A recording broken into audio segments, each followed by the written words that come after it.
Hi குட்டீஸ், welcome to kids cartoon. இன்னைக்கு ஒரு அருமையான கதையோட உங்களை சந்திக்க வந்திருக்கேன்.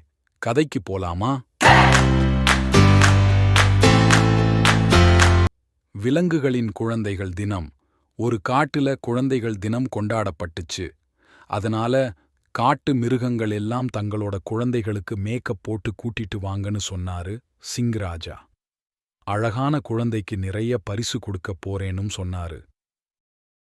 உடனே எல்லா மிருகங்களும் தங்களோட குழந்தைகளுக்கு புது ட்ரெஸ் போட்டு அழகா மேக்கப் போட்டு கூட்டிட்டு வந்தாங்க.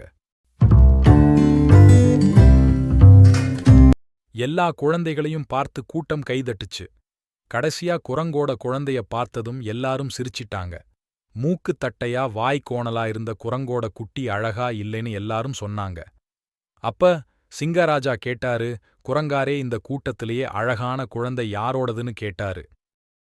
அதுக்கு கொஞ்சம் கூட யோசிக்காம என்னோட குழந்தைதான் அழகானதுன்னு சொல்லுச்சு அந்த தாய் குரங்கு. அப்பத்தான் சிங்கராஜா மேடை ஏறி சொன்னாரு, குரங்கோட குழந்தைய பார்த்து அசிங்கமா இருக்குன்னு சொன்னவர்களும் அதை பார்த்து சிரிச்சவங்களும் தான் இந்த காட்டோட மிகப்பெரிய முட்டாள்கள். ஒரு தாய்க்கு எப்போதும் தன் பிள்ளைதான் அழகு, இந்த உண்மை தெரியாம நீங்க வாழ்ந்து ஒண்ணுமாகப் போறது கிடையாதுன்னு சொல்லி குரங்கோட குழந்தைக்கு முதல் பரிசு கொடுத்தாரு சிங்கராஜா. தாயின் கண்களில் குழந்தைகளே தெய்வம்.